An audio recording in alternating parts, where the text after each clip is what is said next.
STA TV, media syiar Islam.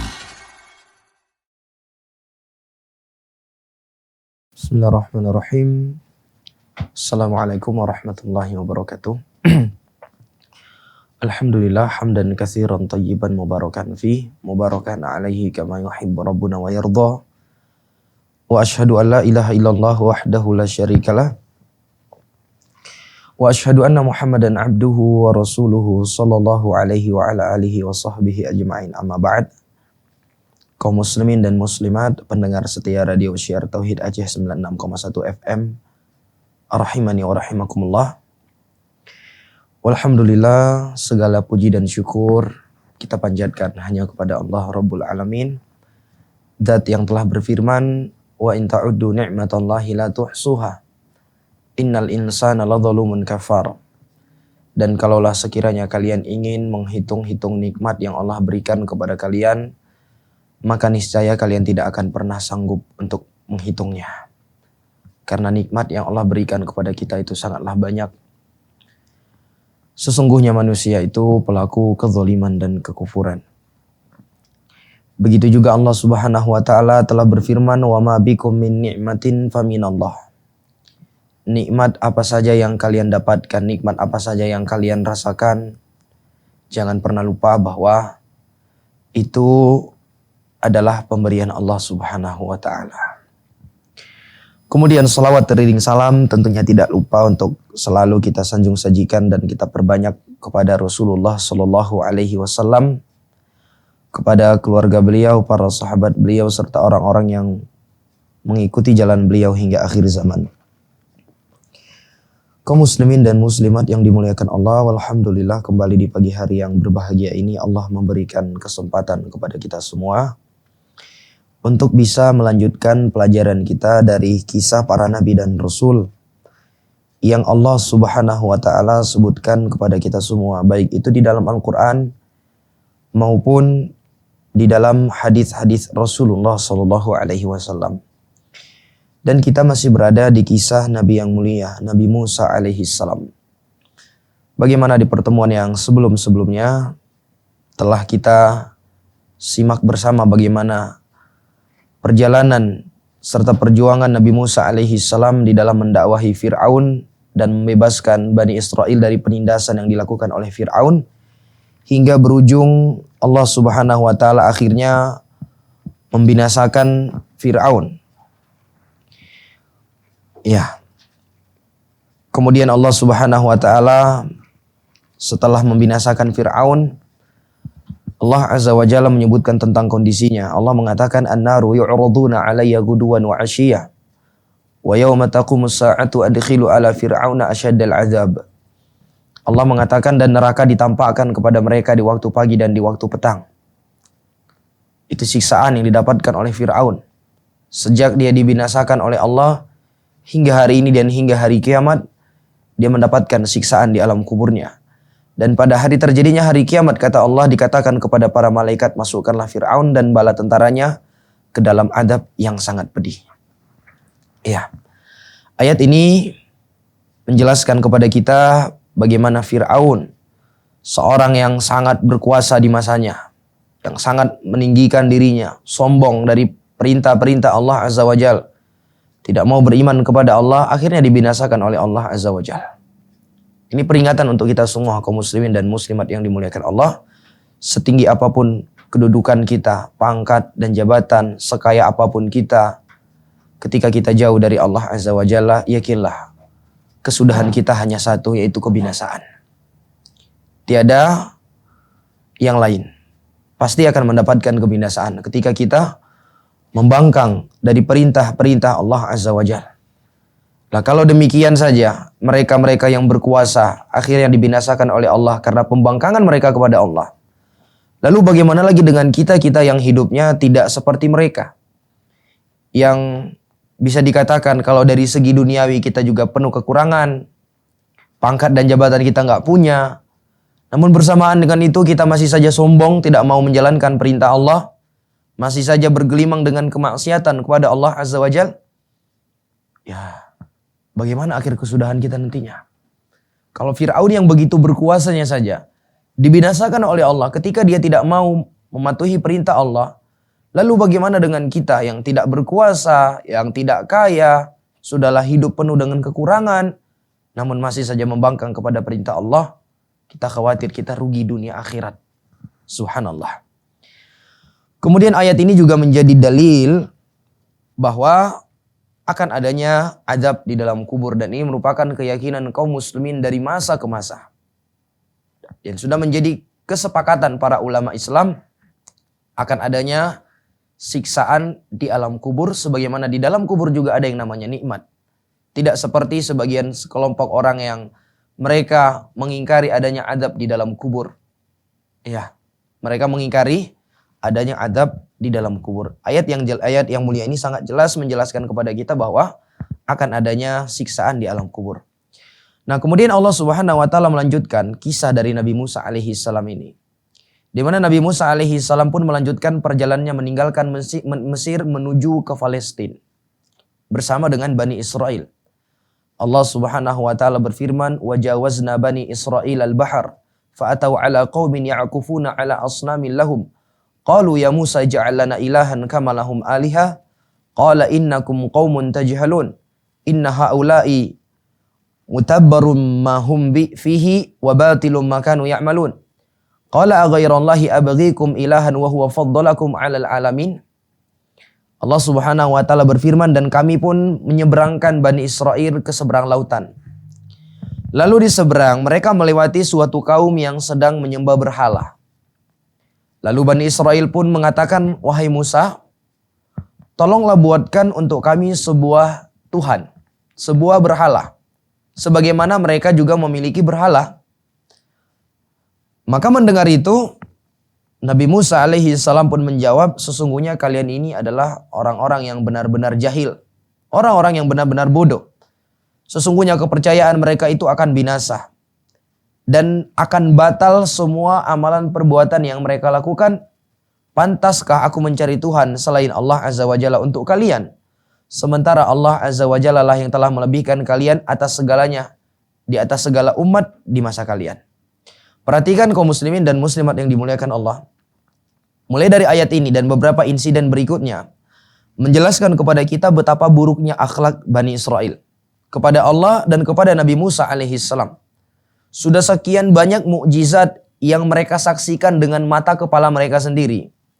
Iya, sudah sekian kali Allah Azza wa Jalla menyelamatkan mereka, baik itu dari kebengisan Fir'aun, Allah menyelamatkan mereka dari Laut Merah. Namun itu semua mereka lupakan ketika mereka melihat sekelompok orang yang sedang khusyuk beribadah kepada berhala.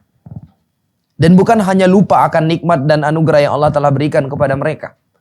Mereka malah dengan lancangnya meminta kepada Nabi Musa untuk menjadikan sebuah berhala untuk mereka. Subhanallah.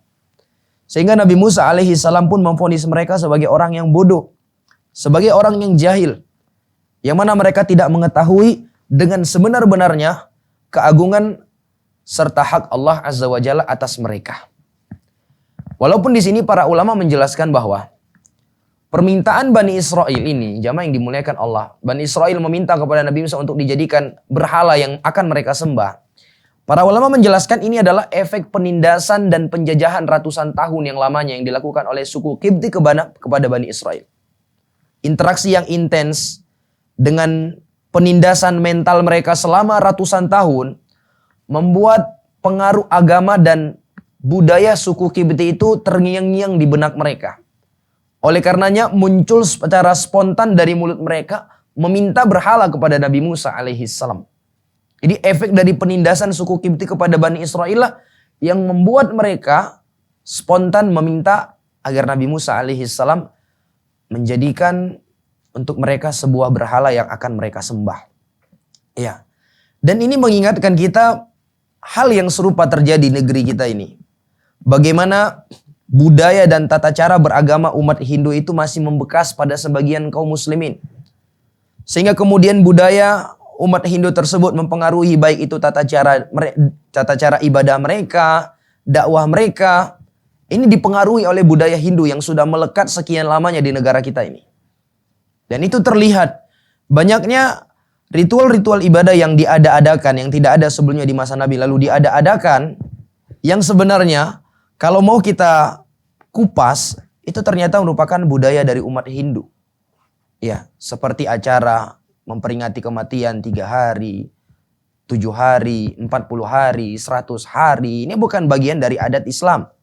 Bukan bagian dari ajaran Rasulullah SAW. Ini merupakan bagian dari adat Hindu yang diadopsi oleh kaum muslimin.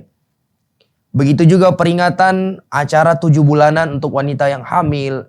Ini bukanlah bagian dari ajaran agama Islam. Namun melainkan ini dari adat istiadat mereka yang diadopsi oleh sebagian dari kaum muslimin. Dan masih banyak lainnya, ritual-ritual ibadah yang diadopsi oleh kaum muslimin dari adat istiadat umat Hindu. Sampai-sampai ada sebuah buku yang berjudul Adat Istiadat Umat Hindu yang masih berlaku di dalam tradisi umat Islam. Dan yang menulisnya adalah seorang umat Hindu. Di situ dia dijelaskan betapa banyaknya adat istiadat umat Hindu yang diadopsi oleh kaum muslimin. Nah, kemudian Allah Subhanahu wa taala pun melanjutkan. Allah mengatakan wa wa'adna Musa 30 lailah, dan kami menjanjikan kepada Nabi Musa untuk memberikan Taurat 30 malam. Jadi Allah Azza wa Jalla memerintahkan Nabi Musa untuk bertemu dengan Allah Azza wa Jalla di Bukit Tursina. Nabi Musa alaihi salam pun mempersiapkan diri dengan berpuasa selama 30 hari. Kemudian setelah itu dia pun pergi ke Bukit Tursina untuk berjumpa dengan Allah, menjemput Taurat. Lalu Allah Azza wa Jalla pun mempertanyakan kepada Nabi Musa, kenapa hanya mencukupkan berpuasa selama 30 hari? Maka Nabi Musa alaihi salam pun menjelaskan karena ingin merubah aroma bau mulutnya. Lalu Allah Azza wa Jalla pun mengingatkan kepada beliau tentang keistimewaan aroma bau mulut orang yang berpuasa, yang mana itu lebih baik daripada bau minyak kasturi. Sehingga Allah Azza wa Jalla pun memerintahkan Nabi Musa untuk kembali pulang dan berpuasa selama 10 hari lagi. Sehingga akhirnya Nabi Musa pun kembali dan berpuasa selama 10 hari. Di mana Allah mengatakan, wa atmamnaha bi'ashrin fatamma miqatu rabbih arba'ina lailah. Dan kami sempurnakan jumlah malam itu dengan 10 malam lagi. Maka sempurnalah waktu yang telah ditentukan oleh Allah Azza wa Jalla selama 40 malam. Nah, setelah genap 40 hari, Nabi Musa alaihi salam pun beranjak menuju tempat pertemuan dengan Allah Azza wa Jalla di Bukit Tursina. Dan menitipkan Bani Israel kepada saudaranya, Nabi Harun alaihi salam. Allah berfirman, wa qala Musa li akhihi Harun, ukhlufni fi qaumi wa aslih wa la tattabi' sabilal mufsidin. Nabi Musa mengatakan kepada saudaranya Harun, tolong gantikan aku di dalam memimpin kaumku, yaitu Bani Israel, dan perbaikilah dirimu dan kaummu, dan janganlah engkau mengikuti jalan-jalan orang-orang yang berbuat kerusakan. Ya, dari nasihat Nabi Musa alaihi salam ini memberikan pelajaran kepada kita beberapa hal. Yang pertama, para ulama menjelaskan di sini ada isyarat akan buruknya akhlak dan perilaku Bani Israel. Sehingga Nabi Musa alaihi salam itu sampai berpesan sedemikian khusus kepada Nabi Harun alaihi salam ketika ingin meninggalkan Bani Israel. Harus dipesan dulu. Ini tolong jaga mereka baik-baik. Jangan ikuti jalan mereka, orang-orang yang suka berbuat kerusakan. Ini menunjukkan bahwa Bani Israel ini adalah orang-orang yang buruk. Orang-orang yang berperilaku buruk. Dan itu akan terlihat dari ayat yang sebelumnya kita baca. Dan beberapa insiden setelahnya. Sangat buruk. Ya. Dan ini nanti membuat mereka akhirnya diharamkan oleh Allah Azza wa Jalla untuk memasuki Palestina selama 40 tahun. Ya. Nah, dari ayat ini juga memberikan pelajaran kepada kita bagaimana seorang Nabi Harun. Beliau adalah seorang Nabi. Kesolehan beliau tidak diragukan. Iya. Namun beliau tidak tersinggung sama sekali tatkala diberikan nasihat oleh Nabi Musa alaihissalam. Begitulah seharusnya seorang muslim dan muslimah. Sesoleh apapun dia, setakwa apapun dia, seberilmu apapun dia jangan pernah merasa tersinggung ketika diberikan nasihat. Lihat bagaimana Nabi Harun alaihissalam ketika diberikan nasihat oleh Nabi Musa alaihissalam, beliau tidak merasa tersinggung. Beliau tidak mengatakan, antum nasihati ana ini seorang nabi loh, ana seorang yang soleh loh. Tidak. Berbeda dengan sebagian kita. Mentang-mentang sudah mengaji lama mungkin. Sudah lama mengenal sunnah. Ketika diberikan 1-2 nasihat, dia tidak terima. Ya. Kita khawatir ilmu yang dia miliki itu membawa dia kepada keegoan. Menyeret dia kepada kesombongan. Tidak mau menerima nasihat. Dan itu adalah hakikat dari kesombongan. Nabi alaihi salatu wasalam ketika ditanya tentang sombong, kata Nabi, al-kibru batarul haq wa ghamtun nas. Kesombongan itu adalah menolak kebenaran. Menolak sebuah nasihat yang diberikan kepada kita lalu kita tolak. Subhanallah. Betapa banyak orang-orang yang semakin mengenal agama, semakin mempelajari agama, kita mendapati hati mereka semakin keras. Dan itu terlihat dari perangai mereka, dari sikap mereka. Yang semakin diberikan masukan, semakin tidak terima. Ada aja jawabannya. Dulunya ketika dia masih tidak terlalu dekat dengan agama, ketika diberikan 1-2 nasihat, Masya Allah dia terima. Tapi semakin belajar, semakin mengenal agama, kok semakin diberikan nasihat, semakin suka membantah. Suka membantah, suka mendebat, subhanallah. Lihat bagaimana seorang Nabi Harun alaihi salam diberikan nasihat oleh Nabi Musa, beliau tidak merasa tersinggung sedikit pun. Kemudian selanjutnya Allah Subhanahu wa taala pun berfirman, Allah mengatakan walamma ja'a Musa limiqatina wa kallamahu rabbuh qala rabbi arini anzur ilaik qala lan tarani walakin anzur ilal jabali fa in istaqarra makanahu fasawfa tarani. Falamma tajalla rabbuhu lil jabal ja'alahu dakka wa kharra Musa sa'iqa. Falamma afaqa qala subhanaka tubtu ilaika wa ana awwalul mu'minin. Qala ya Musa inni istafaituka 'ala nasi bi risalati wa bi kalami fakhudh ma ataituka wa kum minasyakirin. Wa katabna lahu fil alwahi min kulli syai'in mau'izatan wa tafsilan li kulli syai' fakhudha bi quwwati wa'mur qaumaka ya'khudhu bi ahsaniha sa'urikum daral fasiqin. Allah Subhanahu wa taala mengatakan, dan tatkala Musa alaihi salam pun datang menemui Allah Azza wa Jalla pada waktu yang telah kami tentukan, maka di situ Allah Azza wa Jalla pun berbicara langsung kepada Nabi Musa. Ini salah satu yang mengistimewakan Nabi Musa alaihi salam dibandingkan nabi-nabi yang lainnya, di mana Nabi Musa alaihi salam diajak berbicara langsung oleh Allah. Makanya Nabi Musa itu dijuluki sebagai Kalimur Rahman. Kalimur Rahman, orang yang pernah diajak berbicara langsung oleh Allah. Lalu Nabi Musa alaihi salam pun meminta kepada Allah dengan sebuah permintaan. Di mana Nabi Musa alaihi salam mengatakan, Rabbi arini anzur ilaik. Wahai Rabbku, tampakkanlah diri engkau kepada aku agar aku dapat melihatmu. Maka Allah mengatakan, qala lan tarani, engkau tidak akan mampu melihat aku di dunia. Walakin anzur ilal jabal fa in istaqarra makanahu fasawfa tarani. Tetapi lihatlah kepada gunung itu. Jika gunung itu tetap pada tempatnya, seperti sedia kala, niscaya engkau akan dapat melihatku. Maka kata Allah, falamma tajalla rabbuhu lil jabal, ja'alahu dakka. Tatkala Allah Azza wa Jalla menampakkan dirinya kepada gunung, maka gunung tersebut pun hancur. Wa kharra Musa sa'iqa. Dan Musa pada waktu itu pun melihat gunung yang begitu kuatnya, begitu besarnya, hancur ketika melihat Allah. Akhirnya Nabi Musa alaihi salam pun jatuh pingsan. Falamma afaqa qala subhanak. Ketika Nabi Musa alaihi salam sudah tersadarkan kembali, maka Nabi Musa pun mengatakan, Maha suci engkau ya Allah, tubtu ilaik, sesungguhnya aku bertobat kepada engkau dan aku termasuk orang-orang yang pertama sekali beriman. Kemudian Allah pun mengatakan, ya Musa inni istafaituka 'alan nasi birisalati wa bikalami. Wahai Musa, sesungguhnya aku telah memilih engkau di atas manusia lainnya, di mana engkau dipilih untuk membawa risalah dan untuk berbicara langsung denganku. Oleh karena itu berpegang teguhlah dengan apa yang aku berikan kepada engkau, dan hendaklah engkau termasuk orang-orang yang bersyukur. Dan telah kami tuliskan kepada Nabi Musa di dalam Taurat segala sesuatu sebagai pelajaran dan penjelasan bagi segala sesuatu. Maka kami pun mengatakan, berpeganglah kepadanya dengan teguh, dan suruhlah kaummu berpegang teguh dengan perintah-perintahnya dengan sebaik-baiknya. Aku akan memperlihatkan kepada kalian negeri orang-orang yang fasik. Di dalam ayat yang lain Allah mengatakan, walamma ja'a Musa limiqatina, atau Allah mengatakan, walamma ja'a Musa limiqatina wa kallamahu rabbuh. Dan ketika Musa datang untuk bermunajat kepada kami di waktu yang telah kami tentukan, dan Allah pun berbicara dengannya.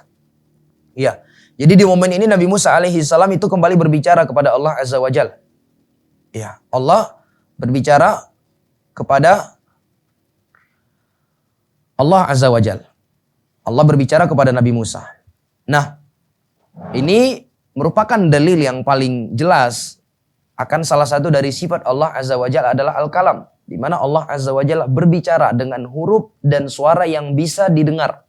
Dan ini juga merupakan hal yang keyakinan Ahlus Sunnah wal Jamaah. Bahwa Allah Azza wa Jalla memiliki sifat Al-Kalam. Memiliki sifat berbicara tentunya sesuai dengan keagungan dan kemuliaan Allah Azza wa Jalla. Ya.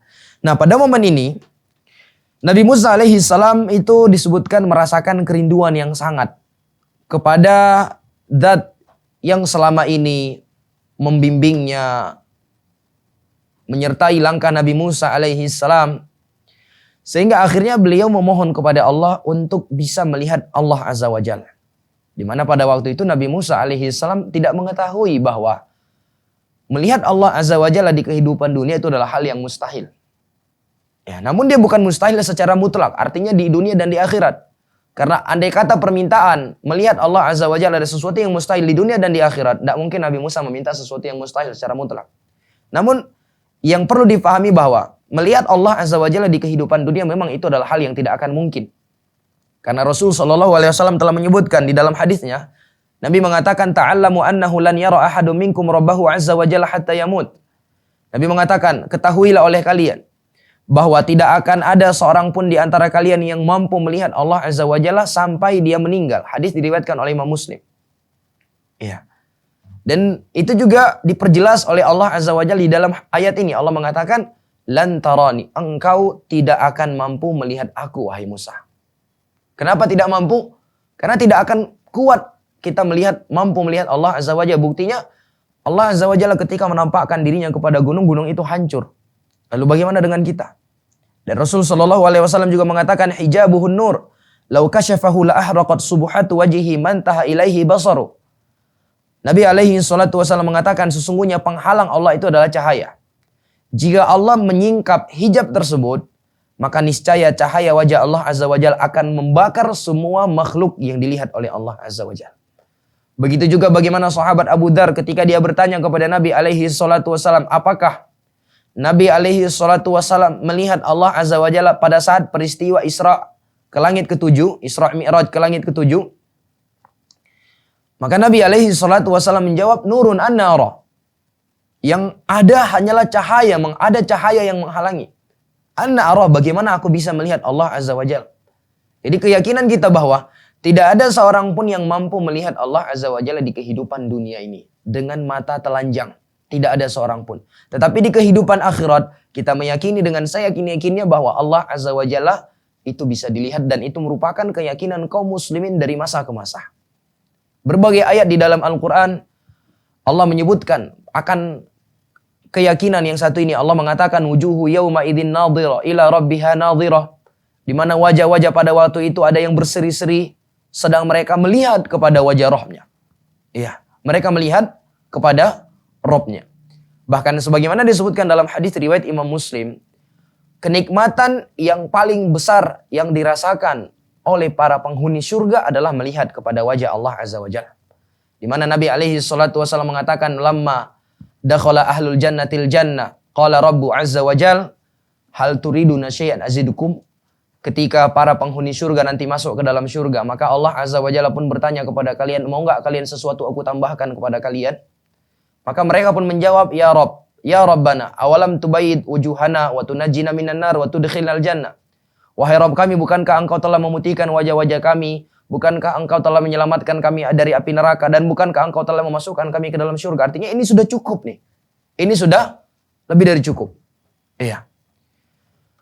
Akhirnya kata Nabi, Allah subhanahu wa ta'ala pun membuka hijab yang menjadi penghalang antara Allah Azza wa Jalla dengan makhluknya. Fama u'tu syai'an asyadda ilaihim ahabba ilaihim min nadhari ila wajhi rabbihim. Atau kama qala sallallahu alaihi wasallam. Lalu Nabi mengatakan, tidaklah mereka diberikan suatu pemberian yang lebih mereka cintai melebihi tatkala mereka melihat kepada wajah Rabb mereka.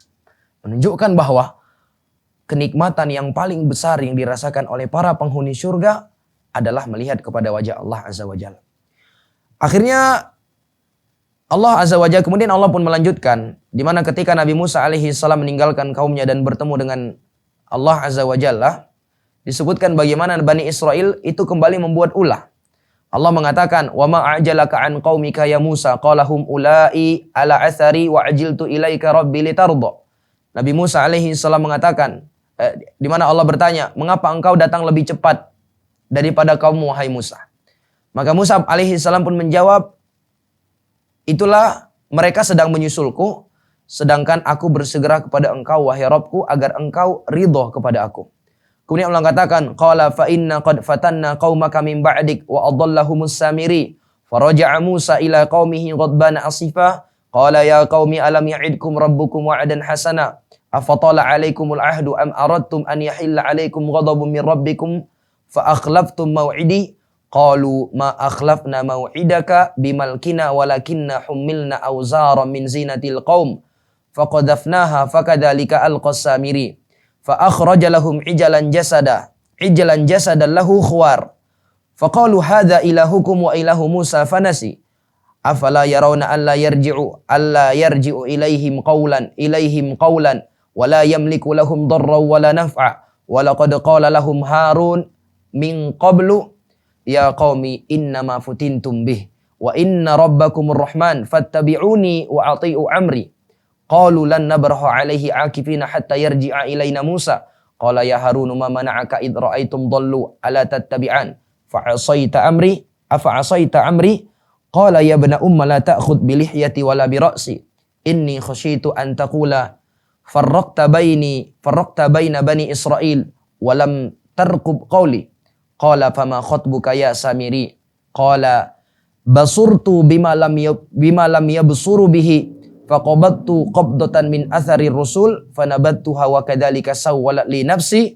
Qala fadhhab fa inna laka fil hayati an taqula la misas wa inna laka maw'idan lan tukhlafah wanzur ila ilahika alladhi dhalta alaihi akifa la nuharriqannahu thumma lanansifannahu fil yam nasfah innama ilahukumullah alladzi la ilaha illahu wasi'a kulla syai'in ilma. Allah Azza wa Jalla pun mengatakan, dan sesungguhnya kami telah menguji kaummu sepeninggal engkau. Dan kini mereka telah disesatkan oleh Samiri. Samiri ini dijelaskan oleh para ulama. Dia sebenarnya bukan berasal dari Bani Israel. Namun dia selalu menyertai Bani Israel. Jadi dia bukan bagian dari Bani Israel, tetapi dia ikut bergabung dengan Bani Israel. Lalu Nabi Musa alaihi salam pun kembali kepada kaumnya dengan marah dan bersedih hati. Di mana Nabi Musa mengatakan, wahai kaumku, bukankah Allah Azza wa Jalla telah menjanjikan kepada kalian suatu janji yang baik? Maka apakah terasa lama masa yang telah berlalu bagi kalian? Atau kalian memang ingin kemurkaan dari Allah Azza wa Jalla menimpa kalian sehingga kalian melanggar perjanjian denganku? Maka mereka pun menjawab, wahai Musa, sungguh sekali-kali kami melanggar perjanjianmu bukan kemauan kami sendiri.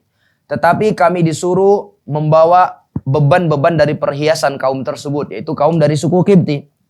Maka kami telah melemparkannya dan demikian pula Samiri melemparkannya. Kemudian Samiri mengeluarkan untuk mereka dari lubang tersebut patung anak lembu yang bertubuh dan bersuara.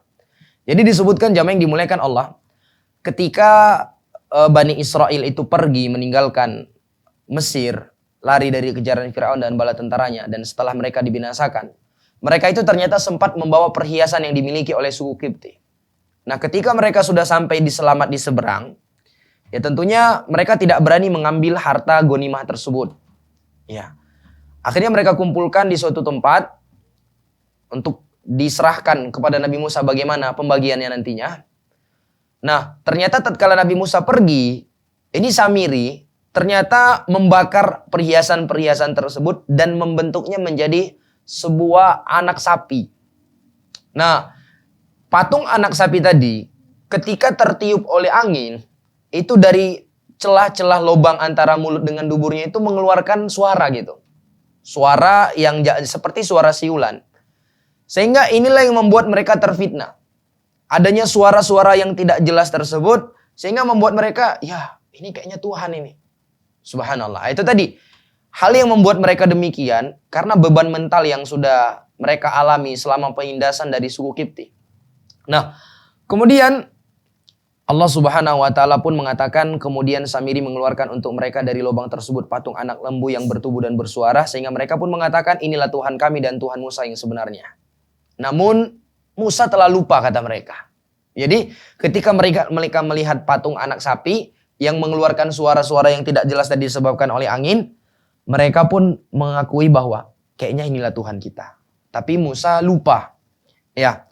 Maka Allah mengatakan, apakah tidak mereka tidak memperhatikan bahwa patung anak lembu itu tidak dapat menjawab ucapan mereka, tidak dapat memberikan mudarat kepada mereka, tidak dapat memberikan manfaat kepada mereka.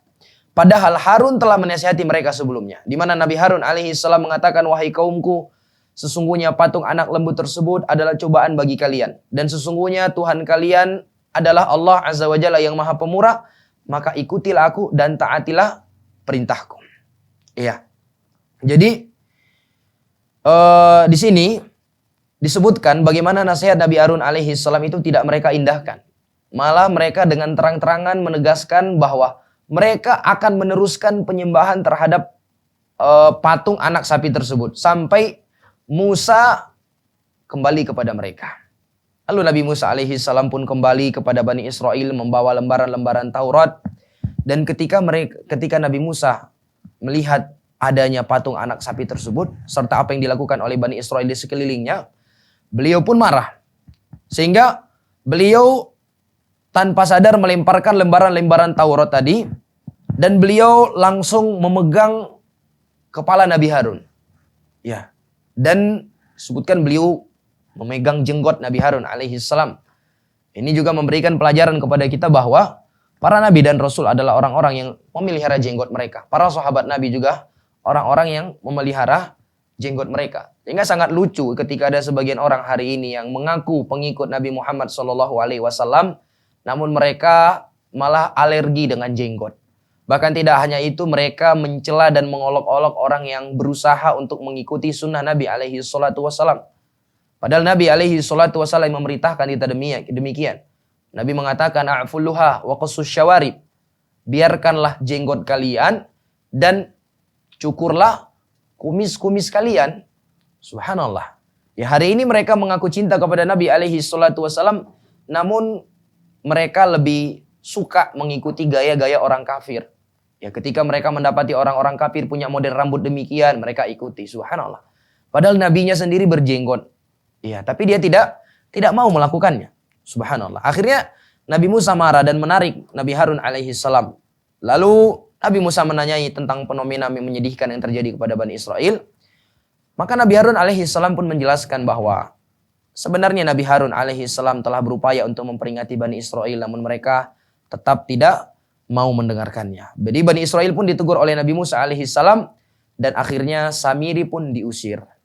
Lalu Nabi Musa alaihissalam pun membakar patung anak sapi tersebut dan membuang debunya ke lautan. Setelah itu Nabi Musa alaihissalam memerintahkan Bani Israel yang tadinya bersalah dan menyembah anak patung tersebut untuk bertaubat kepada Allah Subhanahu wa taala. Dan disebutkan bagaimana tatkala mereka bertobat, Allah mengatakan di dalam surat Al-Baqarah ayat yang ke-54, Allah mengatakan, wa idh qala Musa liqaumihi ya qaumi innakum zalamtum anfusakum bittikhadikumul ijla fatubu ila bari'ikum faqtulu anfusakum dzalikum khairul lakum inda bari'ikum fataba 'alaikum innahu huwat tawwabur rahim.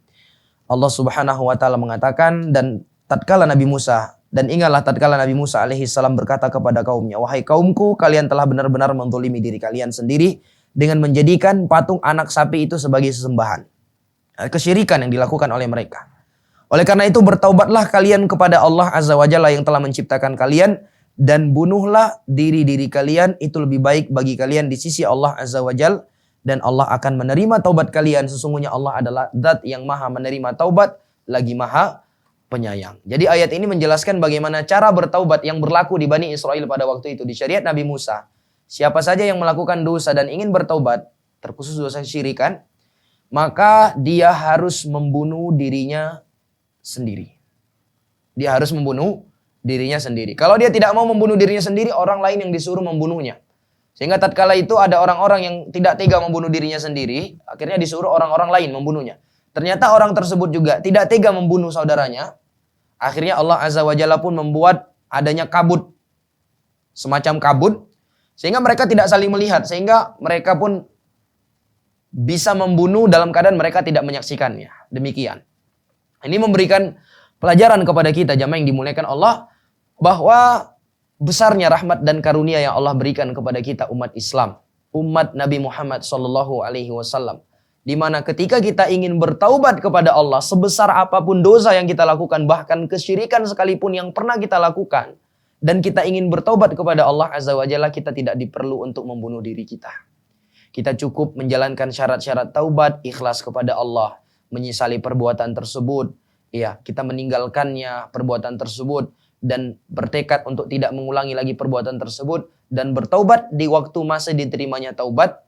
Cukup kita melakukan 5 syarat taubat ini, maka insya Allah taubat kita akan diterima oleh Allah Azza wa Jalla, dan Allah Subhanahu wa Ta'ala akan mengampuni dosa-dosa kita. Subhanahu wa Ta'ala.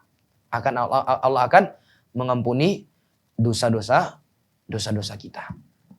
Berbeda dengan Bani Israel, subhanallah. Coba perhatikan, begitu berat untuk bertaubat.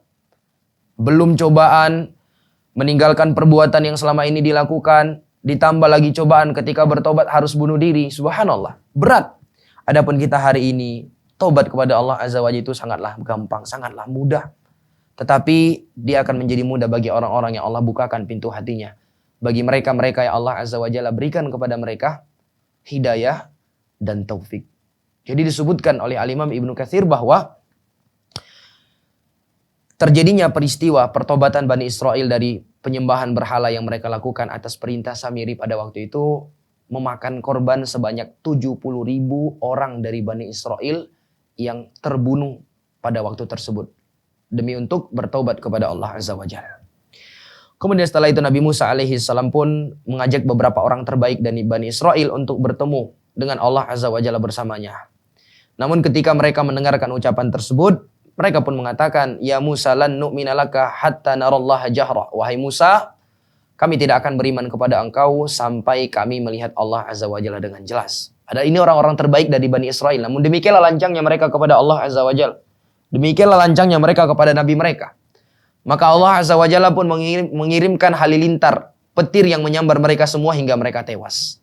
Kemudian setelah itu mereka dihidupkan kembali atas permintaan Nabi Musa, di mana Allah mengatakan, "Tsumma ba'atsnakum min ba'di mautikum la'allakum tashkurun." Kemudian kami bangkitkan kalian setelah matinya kalian agar kalian semua bersyukur kepada kami. Ya. Dan disebutkan bahwa Bani Israel alaihi salam itu adalah orang yang suka bernegosiasi seputar hukum-hukum yang ada di dalam Taurat. Ya. Mereka inginnya syariat-syariat yang ringan saja. Kalau yang berat-berat, mereka itu coba untuk cari-cari jalan keluar. Seperti sebagian orang hari ini. Ketika dihadapkan dengan syariat-syariat yang mudah, yang gampang, ya kan? Itu mudah bagi dia untuk melakukannya. Tapi kalau syariatnya sudah bertentangan dengan hawa nafsu, bertentangan dengan kebiasaan, mereka akan menghiraukannya. Mereka akan mencoba untuk mereka mencoba untuk mencari jalan-jalan yang lain. Subhanallah. Sehingga disebutkan bahwa akhirnya Nabi Musa atau Bani Israel pada waktu itu mengatakan kepada Nabi Musa bahwa mereka rindu untuk kembali ke kampung halaman mereka, yaitu di Palestina, tempat dahulunya nenek moyang mereka, yaitu Nabi Yakub alaihissalam. Allah Subhanahu wa taala kisahkan, Allah mengatakan, wa id qala Musa liqaumihi ya qaumi dzkuru ni'matallahi 'alaikum id ja'ala fikum anbiya'a wa ja'alakum muluka wa ataakum ma lam yu'ti ahada minal 'alamin. Allah mengatakan, dan ingatlah tatkala Nabi Musa mengatakan kepada kaumnya, wahai kaumku, ingatlah nikmat yang telah Allah berikan kepada kalian, di mana Allah telah menjadikan di antara kalian para nabi, dan Allah menjadikan kalian sebagai orang-orang yang merdeka. Dan Allah memberikan kepada kalian sesuatu yang Allah tidak pernah berikan kepada seorang pun sebelum kalian dari kalangan umat yang ada di alam semesta ini. Kemudian dia mengatakan, ya qaumi dukhulul ardal muqaddasata allati kataballahu lakum wa la tartaddu ala adbarikum fatanqalibu khasirin. Wahai kaumku, masuklah kalian ke dalam negeri yang disucikan, yaitu Palestina, yang telah ditentukan Allah untuk kalian. Dan janganlah kalian lari ke belakang karena takut kepada musuh kalian sehingga kalian menjadi orang-orang yang merugi. Akhirnya mereka mengatakan, qalu ya Musa inna fiha qauman jabbarin wa inna lan nadkhula hatta yakhruju minha fa in yakhruju minha fa inna dakhilun. Mereka pun mengatakan, wahai Musa, sesungguhnya di dalam Palestina pada waktu itu adalah sekelompok orang yang gagah perkasa. Dan kami tidak akan berani masuk ke dalamnya sampai mereka keluar. Kalau mereka keluar baru kami mau masuk. Akhirnya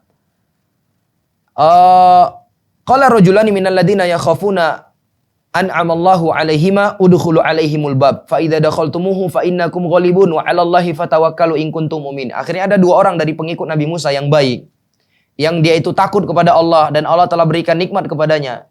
Mereka berdua, di sebagian riwayat disebutkan dua orang ini adalah Yusha' bin Nun. Ya, Yusha' bin Nun, yang satu lagi bernama Kalib bin Yufana. Mereka mengatakan, kalian masuk aja ke dalam Palestina. Kita perangi mereka, insya Allah kalian akan menang. Dan hendaklah kalian semua bertawakal kepada Allah kalau kalian adalah orang-orang yang beriman.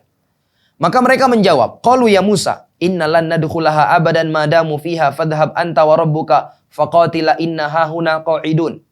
Mereka pun mengatakan, wahai Musa, sesungguhnya kami gak akan masuk selama-lamanya ke situ. Artinya sebelum mereka keluar, fadhhab anta wa rabbuk, engkau pergi saja dengan Rabbmu berdua, faqatila inna hahuna qa'idun. Kalian berdua berperang, kami cuma di sini duduk-duduk nunggu. Ini bagaimana buruknya akhlak Bani Israel.